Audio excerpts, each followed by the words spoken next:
Muy bien, nos quedamos en la clase en donde vimos, por favor, me confirman si logran ver la diapositiva. Sí, licenciado. Ok, bueno. Sí. Ok, gracias. Entonces, les comentaba solo para recordar el tema de la clase anterior. Estuvimos viendo el tema acerca de la estructura de la Organización Administrativa de Trabajo en Guatemala. El objetivo es cómo en la tercera etapa del desarrollo del órgano administrativo se gestó a nivel de todos los estados, a nivel mundial, la necesidad de la existencia de un órgano interno que se encargara de los asuntos de carácter laboral de cada uno de sus estados. Y de esa manera entonces fue que en esa etapa ya existió la necesidad de la existencia de ese órgano administrativo. Y en Guatemala actualmente es denominado Ministerio de Trabajo y Previsión Social. Vimos cómo está regulado a nivel constitucional, a nivel ordinario y reglamentario. A nivel ordinario y reglamentario les dejé una tarea como una especie de guía de estudio para que ustedes pudieran indicar a qué se dedica el departamento administrativo, la inspección, la comisión del salario y colocarlo ya sea en su cuaderno de texto o en su computadora de la manera que ustedes lo quieran hacer. Al igual que el reglamento orgánico interno, establecer las actividades que realiza y por supuesto su fundamentación a la par, ¿verdad? Esta fue una sugerencia, ustedes pueden diseñar otro mecanismo que les facilite para enterarse cómo tanto nuestro código de trabajo como este reglamento orgánico interno regulan el órgano administrativo conocido como Ministerio de Trabajo y Previsión Social. Y de esa cuenta pues finalizamos como un dato un poco histórico nada más relacionado con algunos datos históricos acerca de las distintas denominaciones que ha tenido el órgano administrativo de trabajo. Entonces, les aclaré cómo en determinado momento se denominó Secretaría de Trabajo y Previsión Social, también Ministerio de Trabajo, en otra ocasión Ministerio de Trabajo y Bienestar Social y actualmente, de conformidad con el decreto 1441, pues es denominado Ministerio de Trabajo y Previsión Social. Entonces, pues ese era un dato nada más histórico para que ustedes lo tuvieran, pero lo más importante para este caso es la lectura del reglamento y de los artículos del 276 a 282 del Código de Trabajo. Me da un segundo, ya la batería me pidió el cargador. Estamos ya. Bueno, entonces pues estamos con esa situación.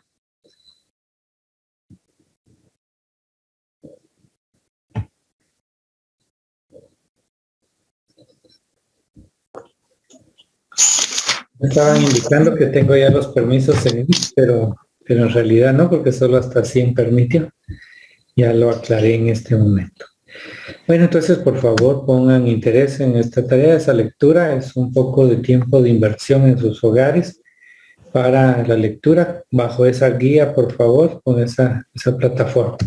Bueno, entonces hay otro tema acerca de las impugnaciones de las resoluciones en el artículo 275 del Código de Trabajo. Si pueden abrir su código, por favor, y ya después ya empezamos a explicar. 275, por favor, cada uno de ustedes.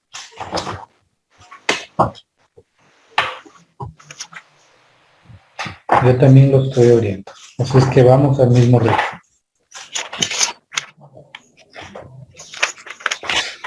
Lo bueno es que hoy es viernes, vamos bastante bien, ya terminando una semana. Me imagino que muy bendecida para ustedes también.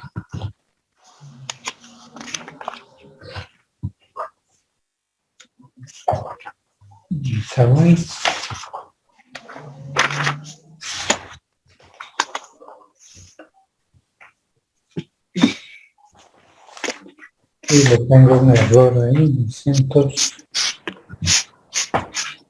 Ahorita se los corrijo.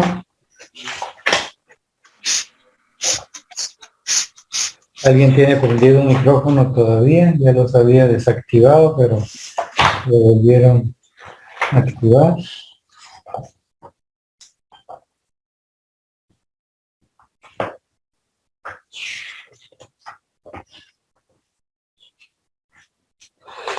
Un segundito. Estamos. Tenemos las impugnaciones que pues obviamente pueden presentarse. Les explico, de repente ustedes han escuchado que a nivel del organismo ejecutivo tenemos la denominada Ley de lo Contencioso Administrativo. Esa disposición derogó la mayor parte de los recursos que existían de manera dispersa en toda la administración y estableció como recursos principales y únicos para la administración los recursos de revocatoria y reposición.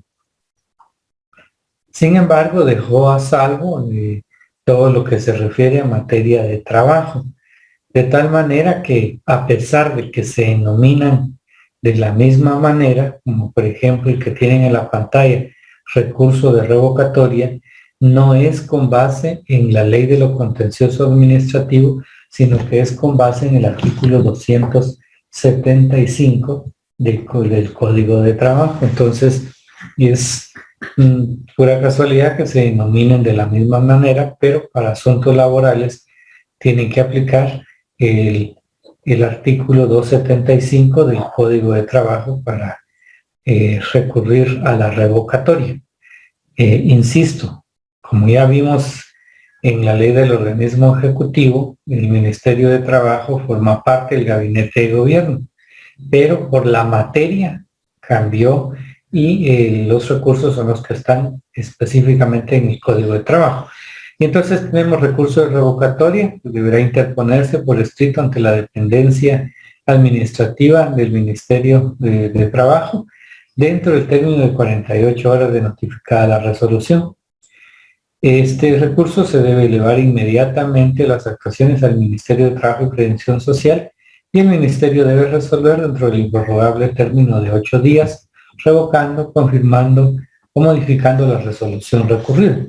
Y para los que ya tienen alguna experiencia o han escuchado acerca de este tipo de recursos en el Ejecutivo, van a ver que los plazos son totalmente distintos, porque ahí el plazo inicial no es de 48, sino que de 5 días, entonces ahí ven una diferencia muy significativa. Pero por razón de la materia, insisto, el recurso de revocatoria es el que está contemplado en el Código de Trabajo y estos son recursos denominados de alzada porque se elevan a la autoridad y en este caso al Ministerio de Trabajo para que resuelvan en 8 días revocando, confirmando. Significa que una autoridad de inferior jerarquía fue la que emitió una resolución, la que pues es impugnable. Eso quiere decir que aún con las disposiciones, aún siendo un órgano administrativo muy importante para el Estado, no está ajeno a ser objeto de correcciones por medio de recursos como es el recurso de revocatoria. Y el recurso de reposición, que si se trata de resoluciones originarias del ministerio, o sea, el despacho ministerial, eso significa que no tiene una autoridad superior y como consecuencia el recurso que debe interponerse es el de reposición. Tienen el mismo principio que los de la ley de lo contencioso, pero insisto, por razón de la materia es que se aplica el 275. Y dicho recurso se sustanciará o se conocerá o resolverá dentro de los mismos términos indicados en el inciso anterior. Eso quiere decir que se va a interponer dentro de 48 horas y se va a resolver dentro de 8 días. Y transcurrido el término de los 8 días sin que el ministerio haya proferido una resolución, se tendrá por agotada la vía gubernativa y por resueltos desfavorablemente los recursos de revocatoria o reposición. Entonces, pues es una debilidad, diría yo, porque debieran de resolver, sino que simplemente como una manera de rechazar un trámite o no querer conocerlo, simplemente pues dejarán de pasar esos 8 días, y eso es una muy mala práctica, porque muchos de las acciones que en algunas ocasiones he presentado al Ministerio de Trabajo a través de estos recursos, les diré, de una cantidad considerable, uno me han resuelto y los demás no. Simplemente no les interesa, y entonces ellos prefieren que pasen los 8 días y para que se tenga por desfavorable, entender que es desfavorable, ¿verdad? Bueno, es una aclaración nada más que les hago. Entonces ya saben que el órgano administrativo interno del Ministerio de Trabajo, unos segunditos, me están pidiendo el número de registro. ¿Ya quería subirlo?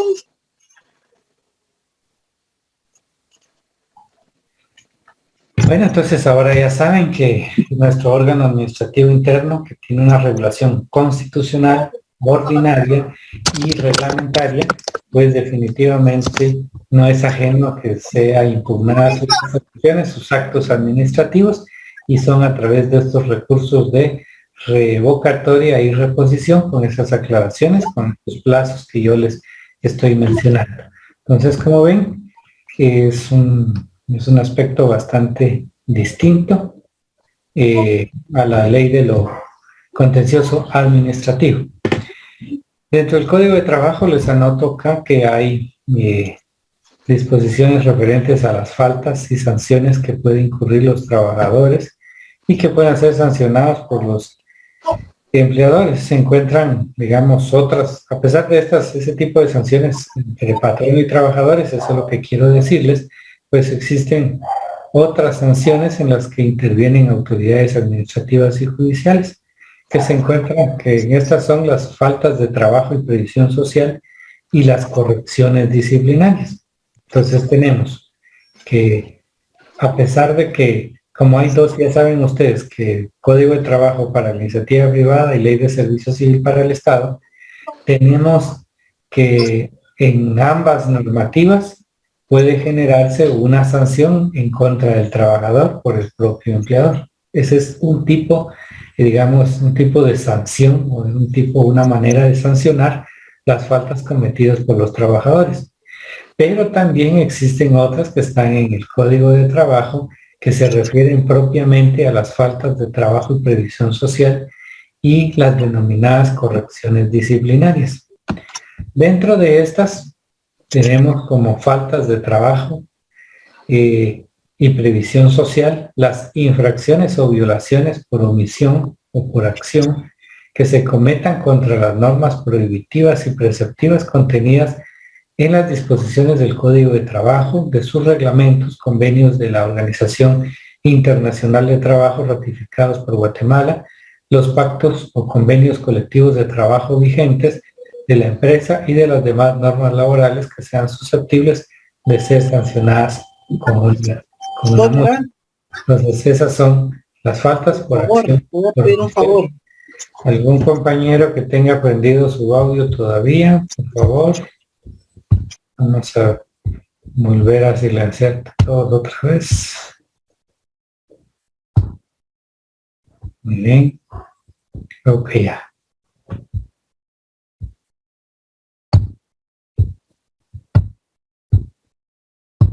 Estamos ahora sí. Entonces tenemos estas faltas de trabajo y que son por acción o omisión, por obviamente en contra de las normas prohibitivas o preceptivas, es decir, violar una disposición prohibitiva o preceptiva que tenga como resultado del mismo ser una multa, pues definitivamente se conoce como falta de trabajo.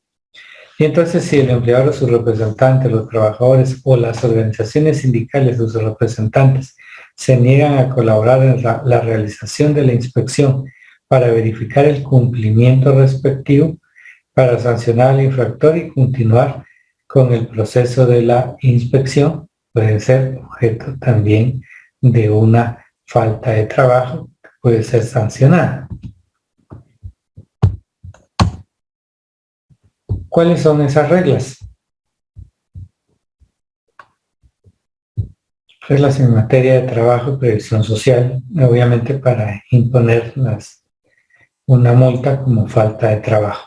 Anteriormente, en nuestro código, y muy anteriormente, había una norma que regulaba que la inspección no podía sancionar, fue declarado inconstitucional.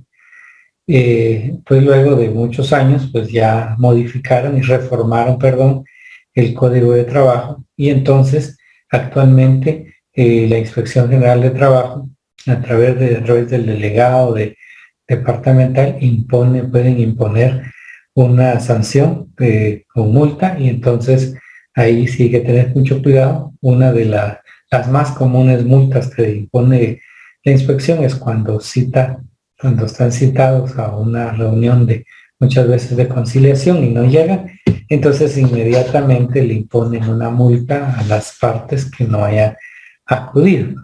Entonces para eso tienen que llegar puntualmente, un par de minutos antes, porque si no llegan a la hora indicada, o se pasan 1 minuto o 2 minutos, puede que el inspector indique que ya está finalizada la reunión y que les estará notificando. Y lo que les va a notificar pues es el inicio y el reporte al delegado para la recomendación de la imposición de una multa por haber incurrido en una falta de trabajo.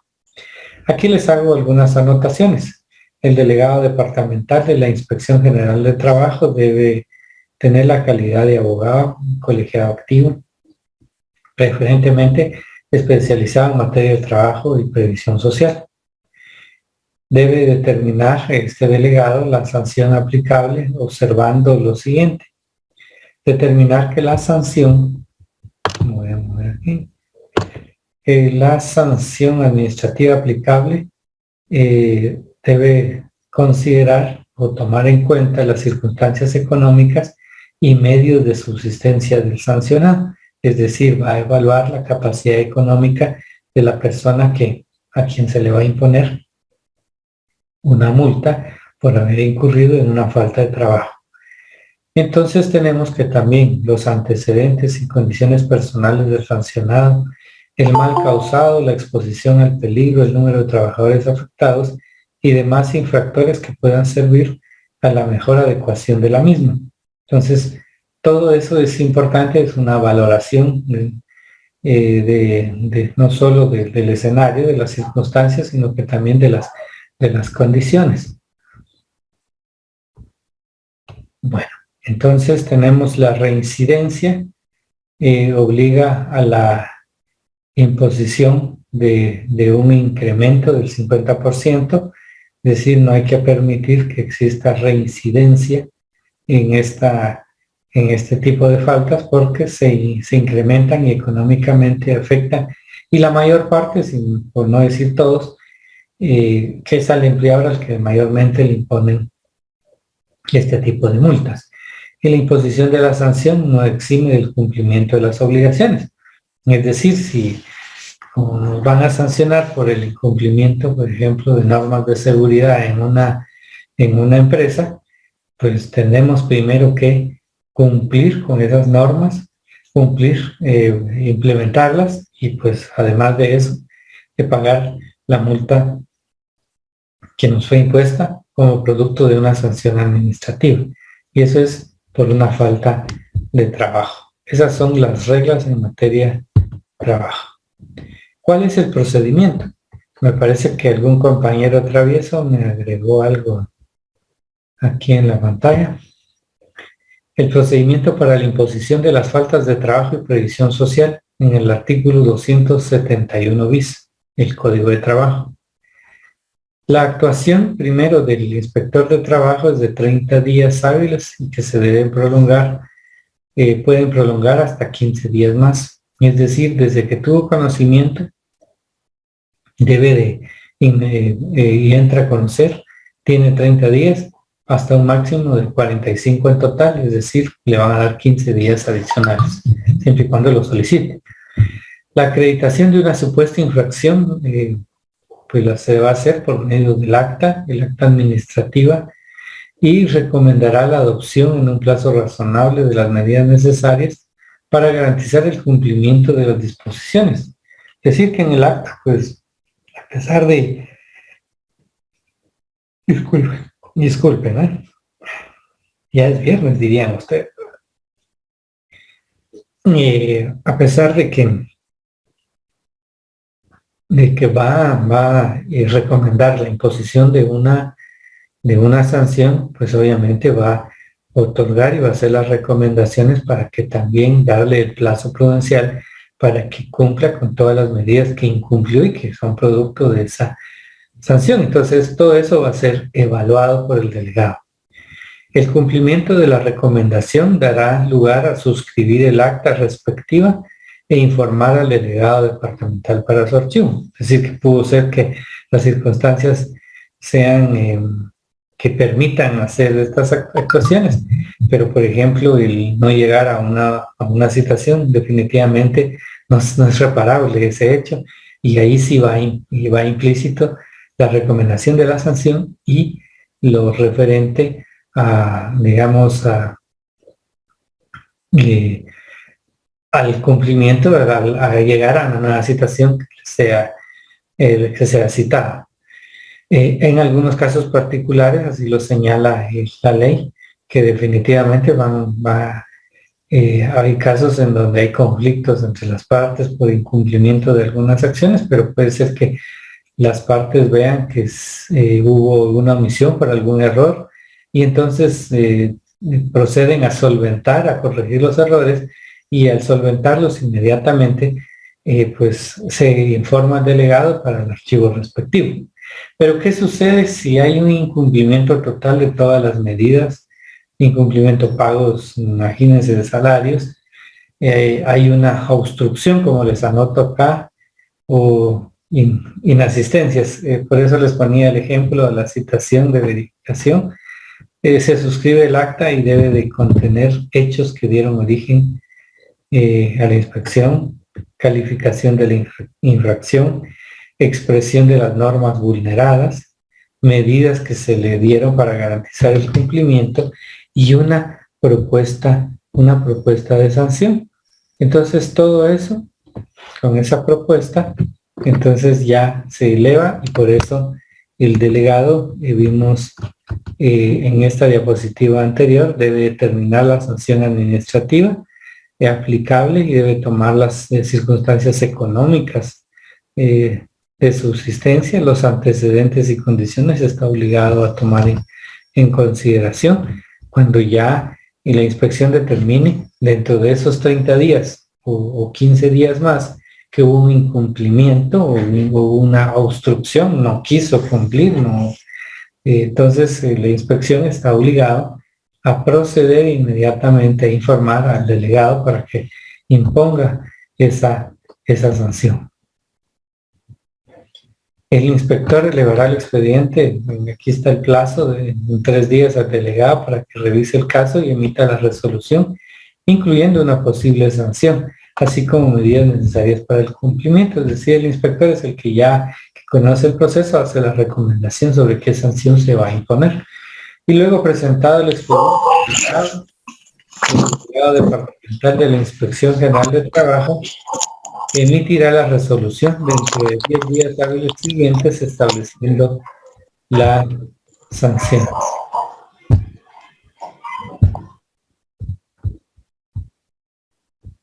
Siempre se les olvida apagar su micrófono, ¿verdad?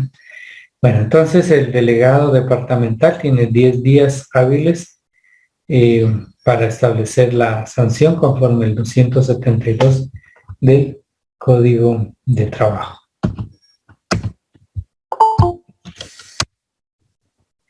El procedimiento sancionatorio administrativo tiene por objeto la imposición, obviamente, de la sanción y la corrección del incumplimiento de las obligaciones establecidas en la legislación vigente en materia de trabajo y previsión social. La sanción indicará el motivo, debe de ser así, medidas para el cumplimiento de las disposiciones vulneradas, y es un título ejecutivo porque si no lo pagan, entonces se puede iniciar un juicio ejecutivo, pero en materia laboral, no civil, laboral. Sanciones a imponer son, ya informé bastante acerca del 272. La resolución es impugnable por medio del recurso de revocatoria y la resolución de este recurso da lugar a plantear el proceso contencioso administrativo de trabajo y previsión social. Ese es el mecanismo, por eso les informé cómo funcionan los recursos en el Ministerio de Trabajo, en el órgano administrativo, porque en materia de trabajo es totalmente distinta la aplicación de los recursos, porque en materia de trabajo existe una separación. Bueno, entonces en realidad es un muy resumen de todos estos artículos que regulan todo el procedimiento. Incluso esto es de una reforma de hace un par de años al Código de Trabajo, lo cual permitió, como les estaba informando, acerca de la posibilidad de imponer por parte de la inspección, específicamente por el delegado departamental, de una sanción económica que es prácticamente una multa, y a través de este procedimiento muy sencillito, como se los estuve anotando, normalmente siempre aplico como esquematización, pues dada la forma en que estamos trabajando, pues consideré prudente que lo tengan de esta manera. Muy bien. Ahora, ¿qué son correcciones disciplinarias? Faltas de trabajo, ya las vimos, insisto, lo impone el órgano administrativo y pues ya saben el nombre de quién las impone de manera directa, quién es el personaje que recomienda e incluso tiene la facultad de recomendar una sanción, ya lo mencioné y tienen que saberlo. Ahora las correcciones disciplinarias. Aunque estén penadas con multa, todas aquellas que las autoridades judiciales de trabajo impongan a las partes, a los abogados, asesores de estas, a los miembros del Tribunal de Trabajo y Previsión Social, a los trabajadores al servicio de estos últimos y en general a las personas que desobedezcan los mandatos con motivo de la tramitación de un juicio o una conciliación. Cuando hablo de juicios, por ejemplo, hay incidentes en los juzgados, hay ordinarios, y eso es a nivel de la tramitación de un juicio, o bien podemos tener el procedimiento en la resolución de conflictos de carácter económico-social, que es cuando ya hay un problema dentro de la empresa que no fue resuelto en la vía directa y abre la posibilidad a demandar en la vía judicial, y ese es el procedimiento denominado conciliación, que tiene un propósito de llegar a la huelga. Es el que vamos a ver un poco más adelante. Entonces tenemos que estas son las correcciones disciplinarias, las que imponen en un juez de trabajo directamente a las partes dentro del proceso e incluso los trabajadores del tribunal.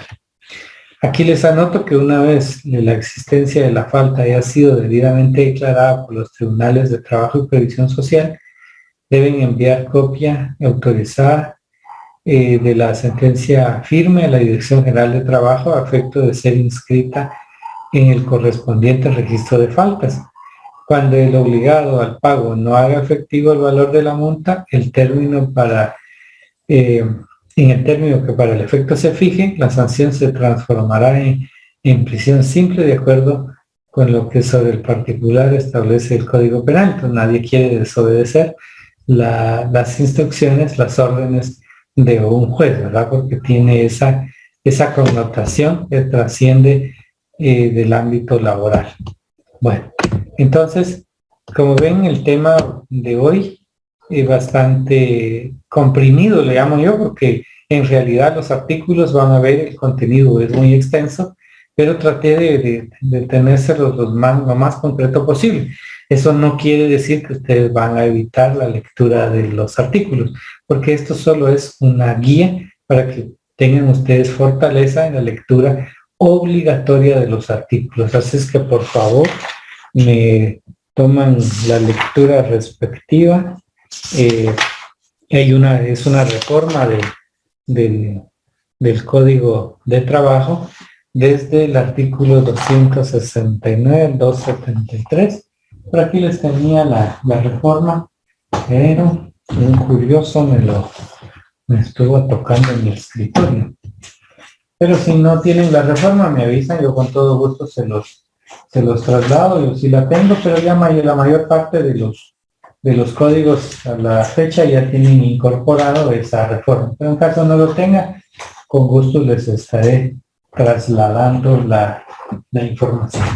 Bueno, aperturo el espacio para ustedes, para las preguntas que tengan sobre esta clase.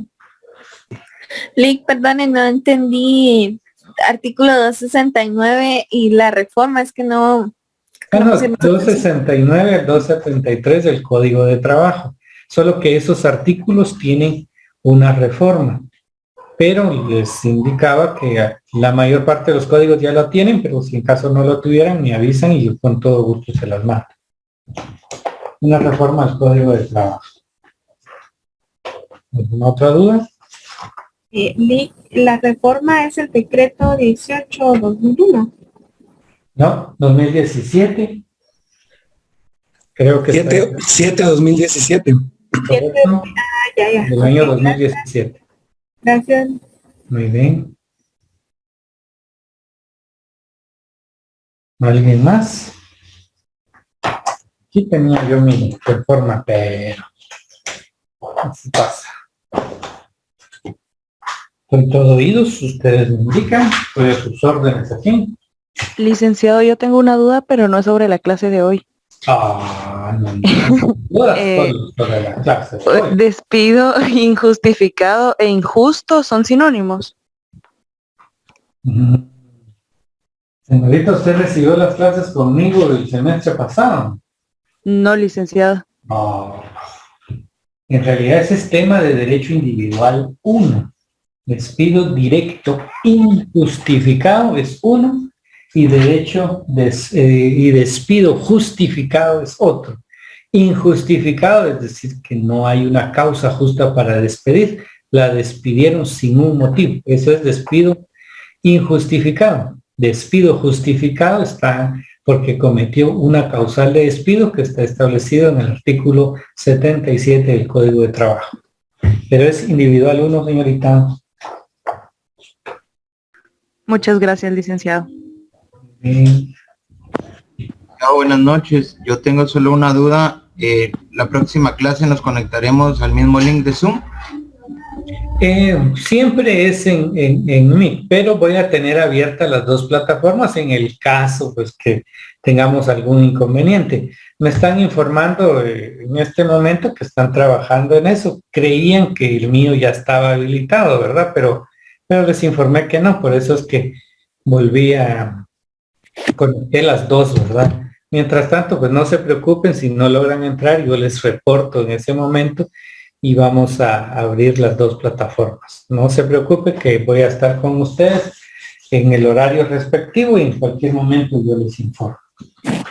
Muchas gracias, Dick. Es que aquí se mira bastante nítida su presentación. No me diga, no sabía eso. Bastante claro. En cambio en Meet se mira un poco borroso a veces. Sí, eso no sabía si pasaba eso, pero gracias por informármelo, ¿verdad? Zoom no había utilizado para las clases, solo Meet ha sido mi herramienta, pero igual pues tuvo que incursionar en esto, dada la limitante, porque tuvimos el inconveniente que solo hasta 100 nos permitía, pero también la facultad me hizo el favor de crear estas reuniones y de manera permanente, y entonces pues son herramientas que nos han apoyado. Así que cualquiera de las dos, así que tranquilos ustedes que igual nos conectamos, pero Lick, buenas noches. mencionarles Meet y luego cualquier inconveniente nos pasamos a Zoom inmediatamente. Buenas noches, Lick. Buenas noches. Perdone la molestia, como la lectura es mucha, podrá resolver dudas, digamos, en el transcurso de sus próximas clases. Bueno, pienso que sí, Esa es mi aunque me anticipo a decirle que va a ser un poco difícilmente, porque les agradecería que tomen como base esta orientación que yo les coloco acá, porque en ese orden es lo que tienen que aprender y verificar en esa norma, ¿eh? Entonces, pero con mucho gusto, ¿verdad? Sí, muchas gracias, Lick. Lo que sucede es que de pronto ahorita en el momento como el contenido se reduce, ¿verdad? Puede pasar. ¿Verdad? Puede pasar. Va, pero ya Sí, saben Lick. que siempre doy mi clase y luego abro el espacio, ¿eh? Excelente, Lick, gracias. Muy bien. Licenciado, disculpe. Sí. Ese del artículo 269 al 271, el código lo tengo reformado con el decreto 18-2001. Y usted decía que era el 2017. Sí, correcto, tiene que buscar mi código, ¿va? Tengo que actualizar mi código, ¿va? ¿Qué manda? Tengo que actualizar mi código entonces, ¿verdad? Es su código el que está desactualizado. Pero sí, va. Va. Gracias, Lick. Y sí, se ve mejor y se escucha mejor acá en Zoom. Muy bien. El mío no tiene esa reforma, Lick. Disculpe, esa reforma, ¿eso lo puedo conseguir o usted no lo dijo que no lo iba a proporcionar? Se los puedo proporcionar, lo puedo subir a Classroom. Si, Por favor. Ajá, bueno, no se preocupen. Gracias, Lick. Voy a dejar de presentar, ¿les parece? Y así yo busco el archivo, si lo tengo de una vez lo subo en lo que ustedes me consultan. Muy bien. Gracias, Lick. Ok.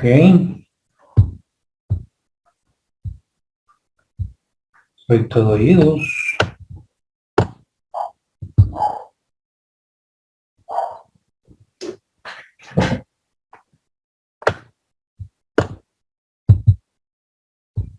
Les estoy buscando en este momento la reforma.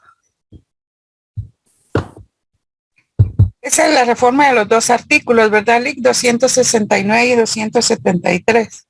Hay varios artículos que se reformaron ahí, pero en específico para este tema sí son esos.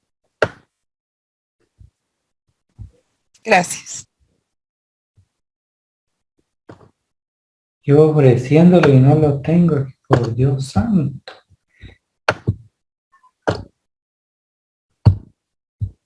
Pero sí lo tengo, no se preocupe.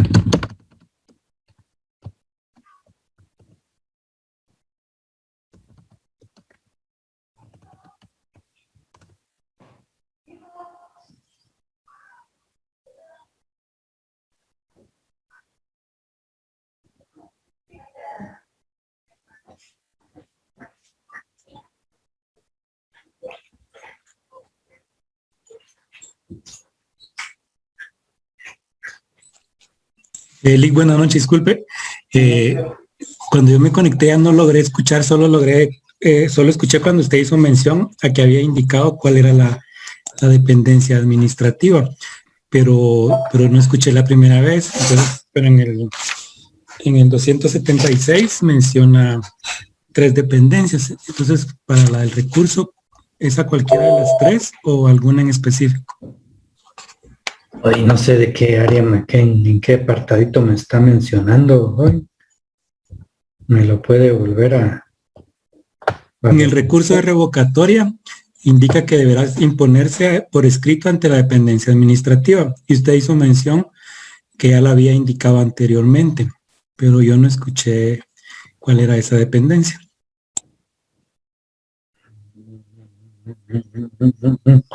Vean, el contexto que yo expliqué es el recurso revocatoria, que es un recurso de alzada. Y a diferencia del recurso de reposición, que son las resoluciones que emite el propio despacho ministerial. Entonces, esas como no tienen superior jerárquico, entonces se aplica el recurso de reposición. En cambio, la revocatoria, porque tienen digamos, son inferiores al despacho ministerial, entonces, si son emitidas por esas dependencias con inferioridad al despacho, se interpone el recurso de revocatoria. Eso es lo que expliqué. Gracias. Muy bien.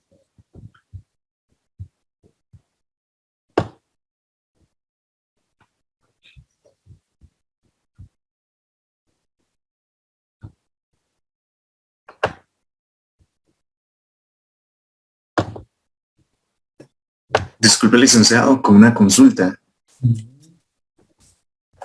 La función administrativa del Ministerio de Trabajo y Previsión Social se encuentra a cargo de, o sea, tiene sus direcciones, o sea, se encuentra a cargo de, por ejemplo, de la dirección administrativa. ¿Es correcto? Tiene sus propias dependencias. Entonces tiene que leer el acuerdo gubernativo 215, creo que es, para que pueda enterarse de cómo es que está ¿cómo se llama? Organizado el Ministerio de Trabajo. Hice la recomendación de la lectura obligatoria de los artículos 274 al 282 y todo el acuerdo gubernativo 215-2012, con el cual usted puede despejar esa duda que tiene también. Muchas gracias, licenciado. Muy bien. Bueno, yo quería dárselos ahorita, pero, no sé por qué me está bloqueando mi maquinita, pero se los puedo conseguir más tarde cuando me desconecte de aquí, ¿eh? Gracias, Lee. ¿El acuerdo es 2002 o 2012? 215-2012. Sí, esa. Gracias.